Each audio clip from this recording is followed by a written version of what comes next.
All you've got to do is point. It's now recording, so all you've got to do is point. Okay.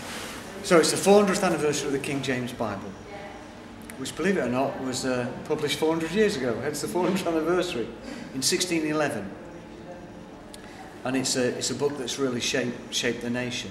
So I'm a Bible teacher, I'm an ordained minister, and I broadcast on radio and I write for a men's magazine called Sorted. I do a few other things. I mostly annoy people, but I like to tell people about the Bible. So there are in fact 66 books in the Bible, and it just so happens this year there's 66 cities in the United Kingdom. Because you don't need a cathedral to be a city. It's all by royal prerogative. So the Queen says what's a city and what isn't. Well, it's her Diamond Jubilee in June, and so there's going to be some more cities, maybe at least one, probably two.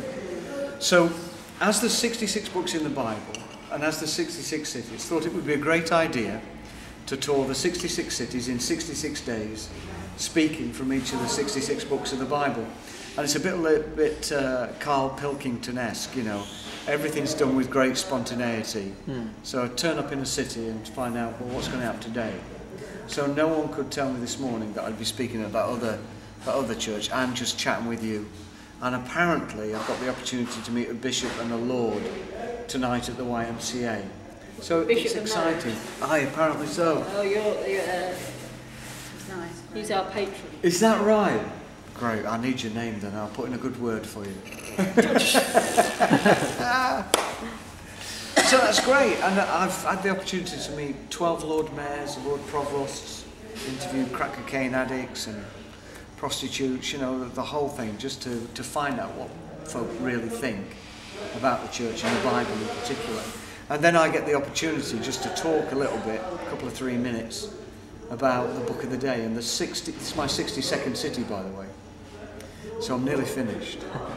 It's been 3,300 miles, my 62nd city. Been on the road for 62 days. Yeah. But I've got fat.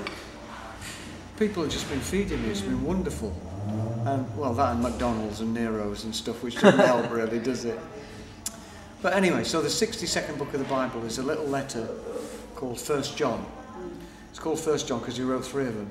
And he also wrote the Gospel according to John. And he also wrote that very last book of the Bible, the book of Revelation.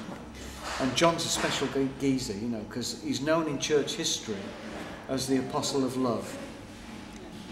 There's record that, before he pegged it, as it were, as an old man, apparently all he used to say to people was love one another, because love is of God. But interestingly, Jesus calls him a son of thunder. So he was a fisherman, do you know what I mean? He was a professional fisherman. And so he was a bit well-armed.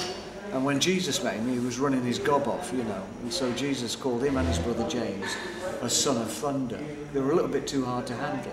So it's interesting that his contact with Jesus turned him from a son of thunder into the apostle of love. Isn't that interesting?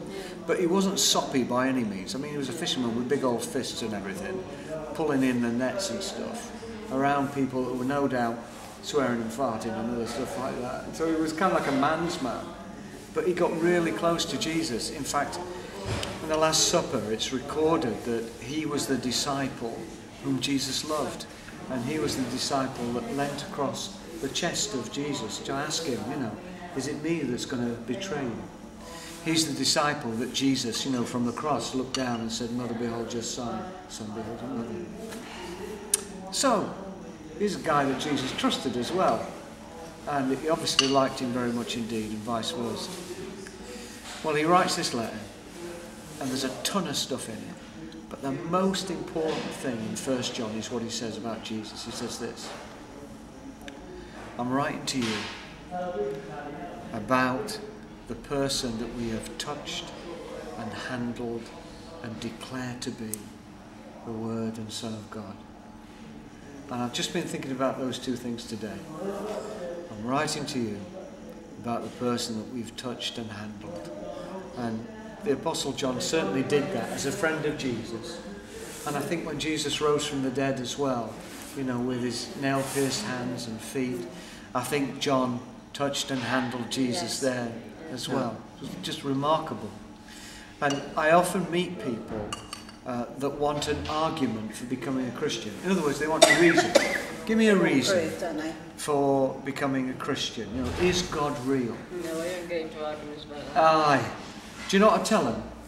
I just say, taste and see if the Lord is real and good. And someone was saying to me just the other day, he says, God's dead, you know. I said, oh, bloody hell, no, I've just been chatting to him this morning. He's had a die between me having a chat with him this morning and you telling me he's dead now. And the reality is that Jesus is real. God is real. And he can be more real to people than even you sat next to me or you across from me. He's that touchable.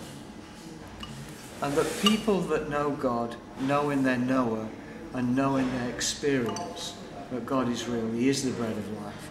He is closer to them than a brother. He has at their very side, even at their elbow. That what he says about I'll never leave you nor forsake you is true because he's with you.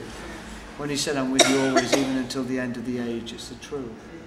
And it's a matter of finding Jesus to be real for you. I think that's the most important message of the 62nd book of the Bible, 1 John. Jesus, who we've touched and handled and know to be the Word of God, the Word of life.